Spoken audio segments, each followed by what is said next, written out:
Hello, welcome to Shad Life. I am here with my new Haro Saguaro, and this is Brownie. I'm actually more here to demonstrate what I was talking about bikes being too long, and why, for even this kind of stuff, I prefer a shorter reach. And actually, especially for this kind of stuff, I prefer a shorter reach because I want that more movement up front. I don't want my arms to be fully extended. And so what's happening is I'm getting a lot of comments about, oh, you're not in the right position, you're not in the proper attack position. Well, the attack position that they're talking about is really getting really low crouch, bent knees, bent elbows, and basically your back is almost parallel to the ground. So I call it the butt up position because that's essentially what it is. You're sticking your butt up there. You're completely like parallel to the ground. In my opinion, and it's a strong opinion, that is the passenger position. The reason you get into that position is for survival. You're getting low, you're giving long bend in your elbows, a lot of bend in your knees, and then you're going down steep stuff. This one is much mellower. We're gonna do one that's a bit more challenging, and I believe there's even some more challenging ones down. So we're gonna start with the mellowest to start with. So here's the thing, there's nothing wrong getting into this attack position so you can safely like bomb down this or whatever, but I prefer to be in control of the bike and to be in charge. So my attack position is a bit more upright. It's not, I'm still pretty bent at the elbows and bent at the knees. I'm still low, I'm still centered on the bike. I'm just not putting my back parallel to the ground, because when you get in that position, you don't have a lot of freedom of movement. I'd never bunny hop from that position. I'd never pull up the front wheel to manual or do anything like that from that position. And so manually and bunny hopping, you know, popping the bike off of jumps, things like that, is being the pilot, being in control of what the bike's going to do. And there's people out there that are going to disagree with me all day long on this, but I'm sticking to my guns. I would rather have the skill, number one. You got to have the skill. So I think a lot of times people are taught these things because they didn't go out and practice all these skills. They, you know, I talk to a lot of riders, they barely can bunny hop, and when they bunny hop, they do both wheels at the same time. They don't do front to rear like a true BMX style bunny hop. They can't manual, they can't pull up the front wheel super well, and when they have these longer bikes, it's even more difficult for them to do all that stuff. So it's important to have a bike that you can maneuver around relatively easily, and that's why I'm saying these super long reach bikes. And I say super long reach because this bike does have a long reach compared to the 90s or the 2000s. This is a long reach bike, 420 millimeters. We're gonna wait for the train. Okay, you can hear the cars in the back, but at least the locomotive's bike, because that was loud. So 420 millimeter reach for a size small bike for somebody that's 5'7" is modern geometry. What I'm talking about is when they're trying to tell me that my height, 5'7", should be on 465 millimeter reach. That is absolutely ridiculous, because then I absolutely lose control over the bike. Yes, can I get the front wheel off the ground? Can I bunny hop? All that stuff, yes, but it's with much greater effort. You gotta pull up much harder. I gotta, you know, and it's a lot more strain on my body too, right?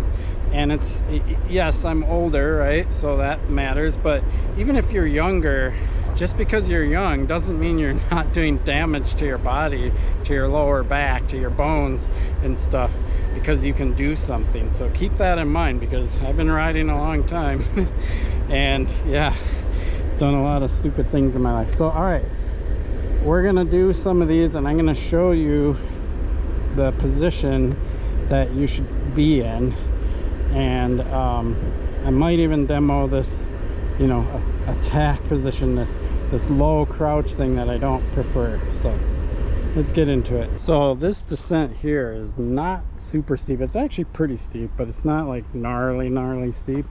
And it's got, you know, some rocks where your front wheel's gonna kind of drop down little bits and pieces. So, you know, not super sketch. All right, so for this one, you want soft knee, soft elbow. You just charge down it. Pretty straightforward.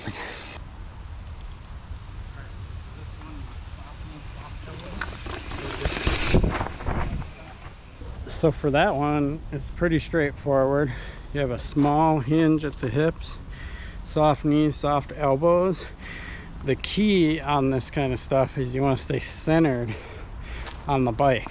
Regardless of what angle the bike is at, you want to be perpendicular to the ground. Not, if the bike pitches forward, you want your body to allow the bike to pitch forward. I'll demonstrate that here in a few moments. And if the bike's going up, the front wheel's going up, you want to allow it to go up. You don't want your body, when the bike goes up, to go back, and when the bike pitches forward, you don't want your body going forward, which is why I talk about this yank factor. If your bike's too long, your front end's too long, you have no choice but to have the bike pull you forward, because you run out of arm length. You don't want to run out of arm length when the bike pitches forward. You still want to be able to maintain bent elbows. Even if you are in this attack position, this low crouch thing, if your bike's too long, your elbows can go to full extension. So now we're going to do a bit more gnarly of a downhill. This one is definitely a bit steeper. It's got kind of that drop in. It's got a little bit of technical challenge up here. So yeah, I'm gonna go ahead and dive into this one, and we'll see. And believe it or not, the technique that I'm going to use is going to be the same that I just used there. I'm just going to make it a little bit more extreme, just subtle, but the idea is I want to let the bike move underneath me. I want it to be able to pitch forward. So I am not pushing my weight behind the seat to go down something like this. I'm allowing the bike to pitch forward. So if you see a side shot or side angle of it, it appears that I'm getting back behind the seat, but that's not what's happening. The bike is pitching forward, and by the allowing the bike to pitch, you're going to naturally end up behind the seat. Okay, so this one, I'm going to come over this chunk right here and then allow the bike to pitch forward and then slide out in the sand at the bottom. Chunk right here, and then allow the bike to pitch forward.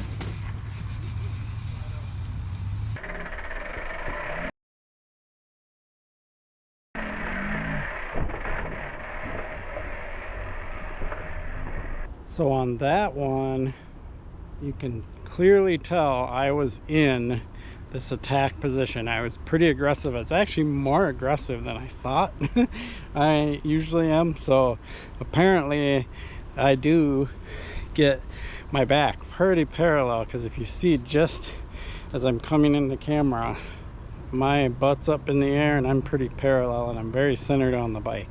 And what's even more interesting about that is, as I went down, especially that first initial drop, and you see the bike pitch forward, you'll see that my arms came to near extension, but I still had some elbow bend, so I didn't get yanked forward.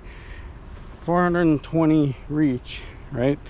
Had I been on like a 465 millimeter reach bike, it would have definitely fully extended my arms and potentially pulled me forward, which is not ideal.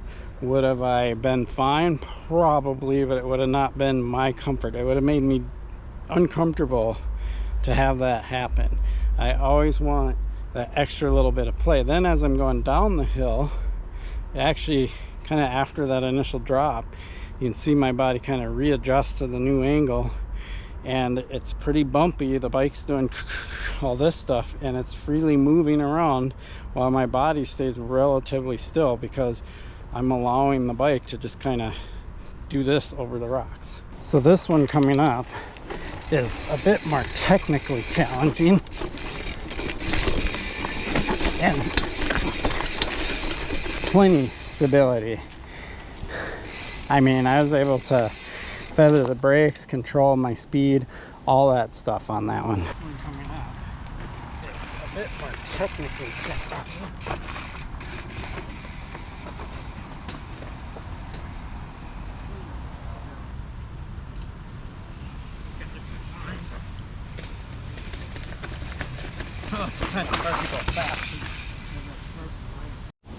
Okay, so this next one up here is pretty burly.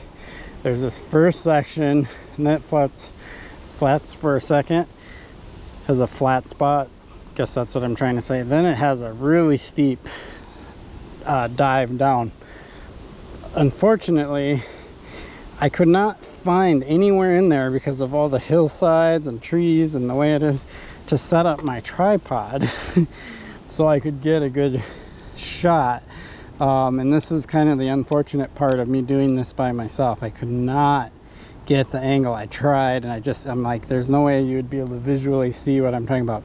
So unfortunately, this section is just going to be done with POV, but you can hear me kind of make noises as I go down the steep part, because it is really steep. All right, here we go. We got this part. Oh man, it just drops off right there. Oh yeah. Oh, that. I'm gonna at least show that to you from a visual perspective. See if you can see how steep that is. Hopefully this shows up good in the GoPro, but like approaching that and then that first initial like drop of the front wheel right there, it's kind of what's spooky. Like once you get through that, the rest of it's, you know, pretty smooth, but it's that first initial part.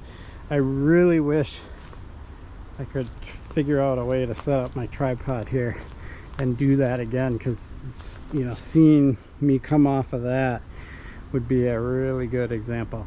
I'm actually going to try. So before I do that, it's all downhill, really sketchy, so you're kind of like going down these sketchy rocks, and then you get to here and you got this drop into this. So yeah, I'd say this is pretty high level, pretty challenging. Maybe not the hardest thing like this I've ever done, but definitely up there. Let me see what I can do here. I'm just let me figure this out.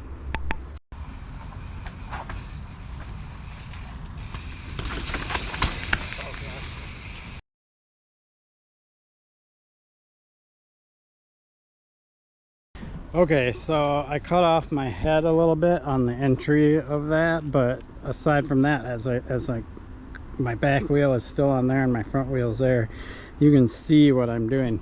So in this instance right here, this particular thing, I would not want my bike to be any longer than it is. I'd probably be okay riding my Smoky on here and my Canyon too. My Canyon, especially with the higher rise bars and the 435 reach. And then I also have like 37 millimeter bars or 38, something like that, on my Smoky, and a 430 millimeter reach. So I set my bike up and want my reach to be so I can let that front end dive down like that without my arms pulling me forward. And yeah, I am not getting back behind the seat, but I am getting back behind the seat. So it's kind of like, it's kind of a funky way to put it, But what's getting me behind the seat is the bike rotating forward, not because I'm pushing myself back there, if that makes any sense. And that's how you do this stuff, is when the bike angles down like this, you want to be perpendicular, and the only way you can be perpendicular to the ground is by being behind the seat. It's actually one thing I really like about this bike over my other bikes. So other bikes are 29-inch front and rear. This, with the 27.5 rear wheel and the 29-inch front wheel, actually gives me more ability to let the bike pitch forward. So there's a whole lot going on there that makes this bike really nice for this kind of stuff. So in my video where I said mountain bikes are getting too long, it's what I'm trying to say there is that, yes, I know to size down, but the size they recommend for me on a lot of bike brands are 450, 455, 460. I've even seen 465. I've even seen up to 480 millimeters of reach. More particular, that was Santa Cruz saying that I should be on a 450 millimeter reach bike. That is ridiculous. There's no way that I would ever ride something like this with a bike that long. There's just no way I would do it.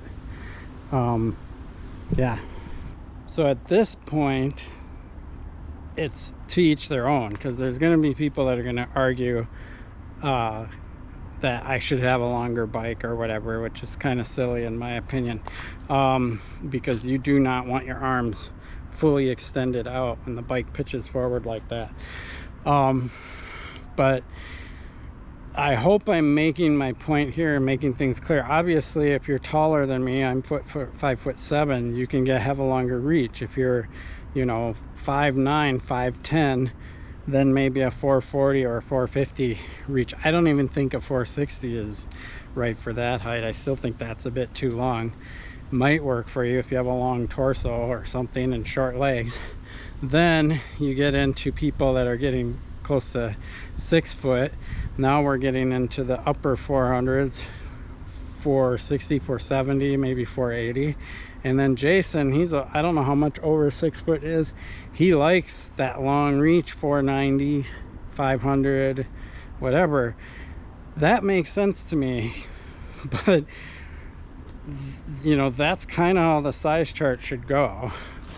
And for people my height, 5'7", 430, 435, that's kind of where you'd be maxing out.